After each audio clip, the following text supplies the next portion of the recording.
एक गांव में मालती अपने भाई के साथ खुशी से रह रही होती है और वो पूरा खेत का काम करती थी। एक दिन राजू का जन्मदिन होता है, इसीलिए वो घर पर जल्दी आकर उसके दोस्तों के लिए और उसके लिए आलू पूरी बनाने की सोचती है। मालती खाना बनाने के लिए रसोई घर में जाकर देखती हो तो तेल ही खत्म हो रखा था। ओहो, इस तेल को भी अभी खत्म होना था। बिना तेल की सब्जी कैसे बनेगी? और मेरे पास तो अभी ज्यादा पैसे भी नहीं है। चलो कोई नहीं, जाकर थोड़ा सा तेल ले आती। मालती बाजार में तेल लेने जाती है, तभी उसे एक दुकान दिखाई देती है। उसके अंदर एक औरत तेल बेच रही होती है, वो भी कम दामों के अंदर।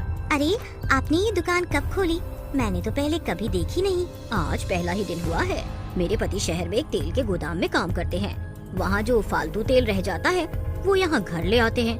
वही तेल मैंने बेचना शुरू कर दिया है। ओ अच्छा, तभी मैं सोचूं कि इतना सस्ता तेल कोई कैसे बेच सकता है। हाँ, तभी तो सस्ता है। अच्छा, तो एक काम करो, मुझे भी एक बोतल तेल दे दो।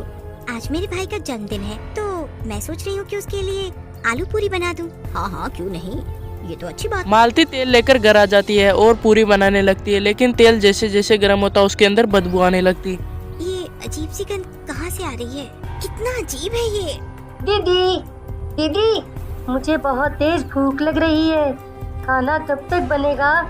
मेरे सारे दोस्त भी कब से भूखे हैं। अरे बस 10 मिनट, तुम जाओ अपने दोस्तों के साथ खेलो, मैं फटाफट खाना लेकर आती। मालती जल्दी जल्दी खाना बना देती है और उनके दोस्तों को भी परोस देती है। राजू और उसके दोस्त सभी खाना खा लेते हैं और अपने अपने घर चले जाते हैं। रात को राजू को अजीब सी बेचैनी होने लगती है। वह मालती को उठाता है और बोलता है, क्या हुआ राजू, तुम रो क्यों रहे हो?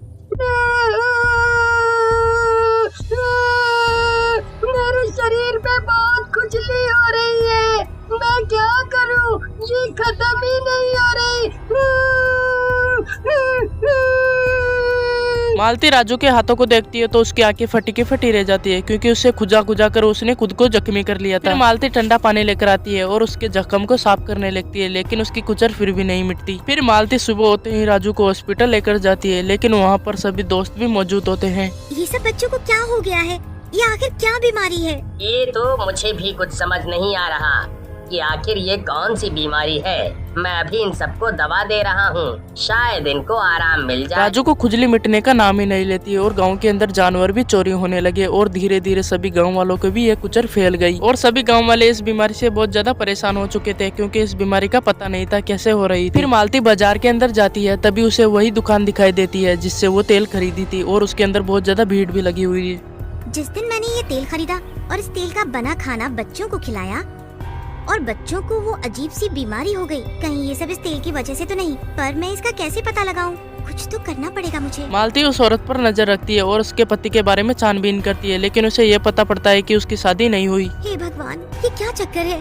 इस औरत ने तो बोला था कि इसका पति तेल के गोदाम में काम करता है और इसके पड़ोसी बोल रहे हैं कि इस औरत की तो शादी ही नहीं हुई। रात के अंदर जब सभी सो जाते हैं तो वो छिपके से तेल वाली के घर चली जाती है और खिड़की से देखती है तो उसे घर के अंदर एक चुड़ैल दिखाई देती है जो कढ़ाई के अंदर जानवरों को गर्म करके उसका तेल निकाल रही होती है। हे भगवान, ये तेल वाली कोई और नहीं बल्कि एक चुड़ैल है और जो तेल वो सस्ते दामों पर लोगों को बेच रही है वो तेल इस तरीके से बनाया जा रहा है। ये चुड़ैल आखिर चाहती क्या है? ये देखो, मेरा ताज़ा ताज़ा तेल तैयार हो रहा है। अब मैं इस तेल को कल दुकान पर सस्ते दाम पर बेच दूंगी और जब लोग उस तेल का खाना खाएंगे तो खुजा खुजा कर मर जाएंगे। कितना मजा आएगा। धीरे धीरे पूरा गांव ऐसे ही खुजा खुजा कर मर जाएगा जैसे मैं मरी थी। ये चुड़ैल ऐसे क्यों बोल रही है? ये कैसे मरी थी आखिर? ये गांव वालों से कौन सा बदला लेना चाहती है? मेरा तो सर घूम रहा है। मैं ये सब कैसे और किससे पता करूं? कुछ समझ नहीं आ रहा। मालती उस वक्त अपने घर चली जाती है। अगले दिन राजू की मौसी आती है। हे भगवान, अब समझ आया मुझे सब। क्या हुआ मौसी, क्या बात है? हमारे गांव में पिछले कुछ दिनों से जानवर गायब हो रहे हैं। मतलब कहीं वो ये चुड़ैल तो हमारे गांव के जानवरों को गायब तो नहीं कर रही? हाँ मौसी, यही तो बोलना चाह रही हूँ। ये उस चुड़ैल का ही काम है, पर वो ऐसा क्यों कर रही है ये समझ नहीं आ रहा। हमें जल्दी गांव वालों को इसके बारे में बताना होगा। मालती कुछ गांव के लोगों को और एक बाबा को चुड़ैल के घर ले आती है। ये जानवर चिल्लाते हुए कितने अच्छे लग रहे हैं। इनको ऐसे तड़पते देख बड़ा मजा आ रहा है। अभी कुछ ही देर में तुम्हारा तेल निकालकर मैं कल दुकान पर बेच दूंगी। फिर जब लोग उस तेल का खाना बनाकर खाएंगे तो खुजाते ही रह जाएंगे। बूढ़ा बाबा दरवाजा तोड़कर चुड़ैल के घर में घुस जाता है। ए चुड़ैल, अब तेरा खेल खत्म। अब तू किसी मासूम की जान नहीं ले पाएगी। तेरी इतनी हिम्मत जो तू यहाँ घुस आया। चल जा यहाँ से, वरना तुझे भी पकाकर तेरा तेल बना दूंगी।